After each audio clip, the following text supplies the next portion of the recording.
এখন ডিএনএ টেস্টটা করতে হবে।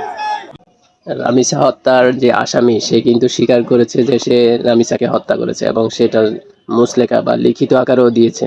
কিন্তু আমাদের সম্মানিত স্বরাষ্ট্রমন্ত্রী তারপরে তার ডিএনএ টেস্ট করাই তারপরে এটা রিপোর্ট দিবে যে সে আসামি কিনা বা তাকে শাস্তি দেওয়া যায় কিনা।